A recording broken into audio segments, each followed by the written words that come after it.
துண்டு துண்டா வெட்டி பெட்ரோல் எடுத்துட்டு போயிட்டு ஏற்பட்டு 1 மணி நேரத்துல அந்த ரவுண்டா வரணும். என்னை பத்தி விசாரிச்சேன்றீங்கல்ல, என்னை பத்தி முழுசா விசாரிச்சா தெரிஞ்சிருக்கும்லடா உங்களுக்கு நான் என்ன நிலைமையில இருக்கேன்னு. நீ இப்ப வெட்டுவேன், இல்லன்னா உன் பிள்ளை நீ ஸ்மைல் சரி வர மாட்டேன். நீ போன. வணக்கம். இந்த வாய்ஸை கேட்டீங்களா? 2 நாளைக்கு முன்னாடி இந்த ஆடியோ வந்து மீடியாஸ்ல வந்து ரொம்ப பரபரப்பா பேசப்பட்டுச்சுங்க. ஒரு சின்ன பையனை 14 வயசு ஒரு சிறுவனை கடத்திட்டு போய் அவங்க அம்மாட்ட எனக்கு நீ காசு கொடுக்கலன்னா உன் பையனை நான் கொன்றுவோம் அப்படின்னு சொல்லி மிரட்டி ஒரு ஆடியோ வந்து லீக் ஆச்சு. இந்த கடத்தல் பின்னணிக்கு பின்னாடி பார்த்தீங்கன்னா ஒரு ஐஏஎஸ் அதிகாரியோட மனைவி இருக்காங்கிறது எத்தனை பேருக்கு தெரியும்? அந்த விஷயத்தை பற்றி தான் இன்னைக்கு நம்ம நடந்தது என்ன, குற்றமும் பின்னணியும் பாணியில நம்ம இந்த வீடியோவை பார்க்க போறோம். ஸோ வீடியோக்கு போறதுக்கு முன்னாடி நம்ம சேனலை இதுவரைக்கும் ஆதரித்த நல்லுள்ளங்கள் எல்லாத்துக்குமே என்னோட கோடான கோடி நன்றிகள். மேலும் இந்த மாதிரி நிறைய நிகழ்வுகள் தெரிஞ்சுக்கிறதுக்கு நம்ம சேனலை சப்ஸ்கிரைப் பண்ணுங்க. வாங்க இந்த வீடியோக்கு போகலாம்.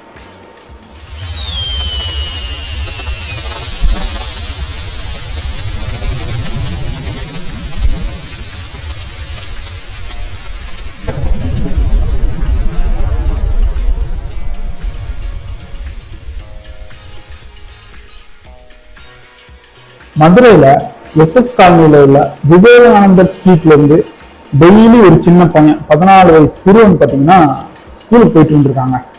2 நாளைக்கு முன்னாடி அதே மாதிரி அந்த பையன் ஒரு ஆட்டோ ரிக்ஷால ஸ்கூலுக்கு போயிட்டு இருக்கான். ரெகுலரா போற ஆட்டோ அது. போயிட்டு இருக்கும்போது பார்த்தீங்கன்னா மதுரை தேனி ரோடு வந்து ரீச் ஆனதுக்கு அப்புறம் ஒரு ஆம்னி வேன் வந்து அந்த ஆட்டோவை மடக்கி பிடிச்சிச்சுங்க. அதுல வந்து ஒரு 6 பேர் இறங்கி அந்த ஆட்டோ டிரைவரை சரம் மாதிரியா தாக்கி இந்த பையனுமே தாக்கி அவங்க 2 பேர்த்தையும் இழுத்து பிடிச்சு அந்த ஆம்னியில தள்ளி கடத்திருக்காங்க. அது மட்டும் இல்லாம அந்த ஆட்டோ டிரைவரோட கை கால் எல்லாத்தையும் கட்டிட்டாங்க. இந்த பையனோட வாயையும் வந்து பிளாஸ்டர் போட்டு மூடிட்டாங்க. அந்த படத்துல காமிப்பாங்க அந்த மாதிரி கடத்திட்டாங்க. கடத்திட்டு பார்த்தீங்கன்னா இந்த கடத்தினவங்க அந்த பையனோட அம்மாவுக்கு ஃபோன் பண்ணி, இப்போ நம்ம ஃபர்ஸ்ட் கேட்டலாம் அந்த ஆடியோ, அந்த அம்மாவுக்கு ஃபோன் பண்ணி எனக்கு 2 கோடி கொடு, 2 கோடி கொடுக்கலன்னா உன் பையனை வந்து பெட்ரோல் ஊற்றி எரிச்சிருவோம், இல்லைன்னா வெட்டி கொன்றுவோம் அப்படின்ற மாதிரி மிரட்டியிருக்காங்க. அது மட்டும் இல்லாம உன் பையனை கடத்தினதை யார்ட்டையா சொல்லி போலீஸ்கிட்ட சொல்லி எங்களை வந்து ஃபாலோ பண்ண வச்சிங்கன்னா உன் பையனை நீ ஊரோடய பார்க்க முடியாது அப்படின்னு சொல்லி ஒரு ஆடியோ வந்து லீக் ஆச்சு. எல்லாம் பார்த்தோம். அந்த அம்மா பதறி போய், நான் ரொம்ப அன்றாட இதுவே நடத்துறதுக்கு என்னால காசு இல்லடா, நான் எப்படா தர முடியும் எனக்கு 2 கோடி அப்படின்னு சொல்லி அழுகுறாங்க. அது மட்டும் இல்லாம அந்த கடத்தல்காரங்க என்ன பண்ணிட்டாங்கன்னா, நீ சரிப்பட்டு வர மாட்டா, அவன் பிள்ளை நான் கொன்றுவேன் அப்படின்னு சொல்லி போனை கட் பண்ணிடுறான்.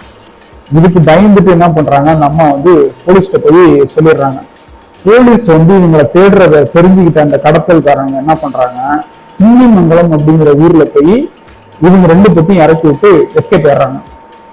அதுக்கப்புறம் போலீஸ் வந்து 2 பேத்தையும் காப்பாத்திட்டாங்க.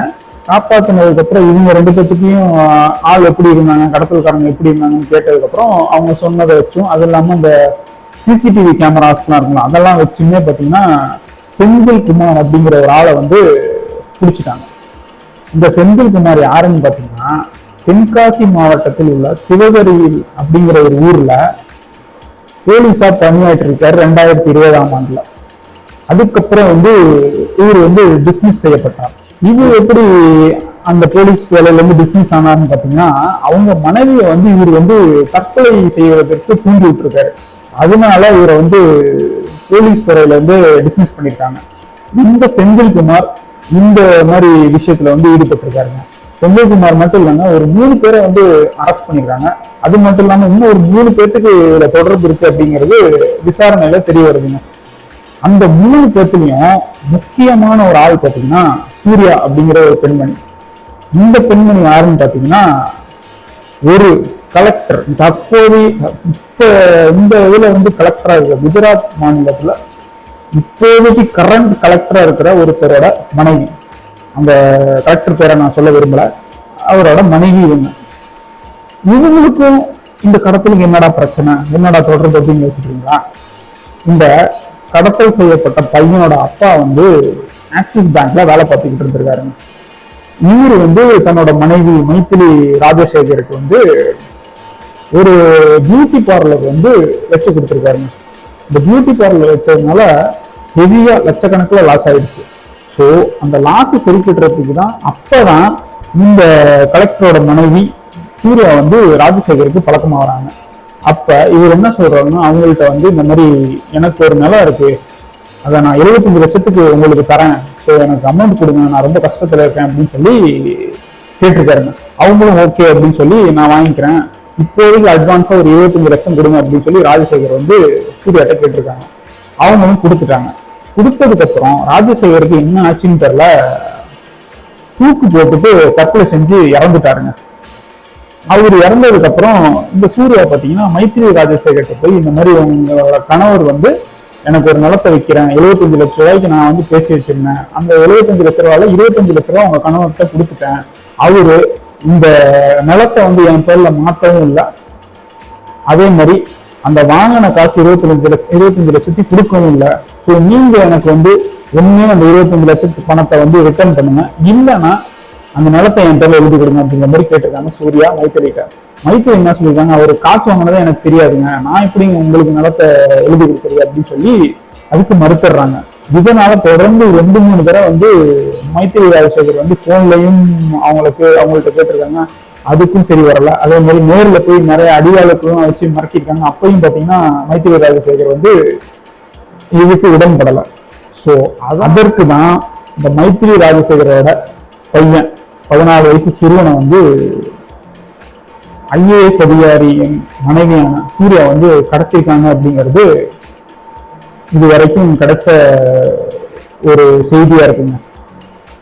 ஸோ நான் என்ன சொல்றேன், கடத்துறாங்களே அதாவது குழந்தை கடத்தல் வந்து நிறைய நடந்துகிட்டே இருக்குங்க. அந்த காலத்துல இருந்தே வந்து நம்ம சின்ன வயசா இருந்த காலத்துல இருந்து அதுக்கு முன்னாடி நடந்துட்டு இருந்துச்சு. குழந்தை கடத்தல் வருடம் நடந்துகிட்டே தாங்க இருக்கு. இத தடுக்கிறது இதுவரைக்கும் நமக்கு வந்து ஒரு முடிவே கிடைக்கலைங்க, தடுக்கிறதுக்கான ஒரு முடிவு. ஸோ எனக்கு ஒரே டவுட் தாங்க, இந்த குழந்தை கடத்துறவங்க வீட்டுல ஏதோ ஒரு ஆண் குழந்தையோ ஏதோ ஒரு பெண் குழந்தையோ இல்லாமலாங்க இருக்கும். எப்படி மனசு வருது குழந்தைங்களை கடத்துறதுக்கு? ரொம்ப சங்கடமான ஒரு விஷயம் குழந்தை கடத்தல்ங்கிற விஷயத்தெல்லாம் கேட்கும்போது. ஸோ பெற்றோர்கள் நாம தான் குழந்தைகளை வந்து பத்திரமா பார்த்துக்கணும். இந்த மாதிரி கடத்தல்காரங்கள்ட்ட இருந்தெல்லாம் வந்து நம்ம குழந்தைய வந்து பாதுகாத்துக்கணும். உங்க பையனோ பொண்ணோ படிக்கிற ஸ்கூல்ல உள்ள செக்யூரிட்டியை நீங்க பழகிக்கணும். அவர்கிட்ட உங்க நம்பரை கொடுங்க. அந்த செக்யூரிட்டியை உங்க பையனுங்க கரெக்டாலாம் அவங்க வர வேன்லயோ பஸ்லயோ தான் ஏறுறாங்களா இல்லை ஆட்டோல தான் ஏறுறாங்களாங்கிறத செக் பண்ண சொல்லுங்க. அப்படி வேற எதுலையாவது அந்த அவங்க டெய்லி வர வாகனத்தை தவிர வேற ஏதாவது வாகனத்துல ஏறுறதா இருந்தாலும் சரி, வேற யாராவது வந்து அவங்கள வந்து கூட்டிட்டு போறதா இருந்தாலும் சரி, உடனே அந்த செக்யூரிட்டி வந்து இன்ஃபார்ம் பண்ண சொல்ல. உங்களுக்கு உங்களோட நம்பரை அவர்கிட்ட கொடுங்க.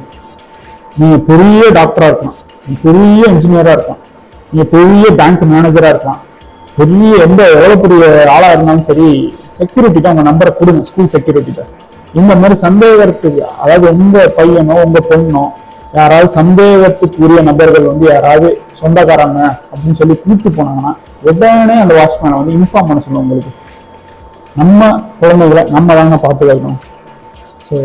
ஸோ இதோட அந்த வீடியோ முடிச்சுக்கிறேன். மேலும் இந்த மாதிரி முக்கியமான நிகழ்வுகள், நிறைய மோட்டிவேஷனான ஸ்பீச்சஸ், நிறைய உலகத்தில் இருக்கிற பல விஷயங்களை வந்து தெரிஞ்சுக்கணுமா, நீங்க பண்ண வேண்டியது ஒன்று தாங்க, நம்ம MBC சேனலை சப்ஸ்கிரைப் பண்றது. So keep on support my channel. இதே மாதிரி வேற ஒரு விஷயத்தை பற்றி ஒரு காணொளி மூலமா சந்திக்கும் வரை உங்கள்கிட்ட விடைபெறுவது உங்கள் மகன். நீங்கள் பார்த்து கொண்டிருப்பது உங்கள் MBC சேனல். தேங்க்யூ.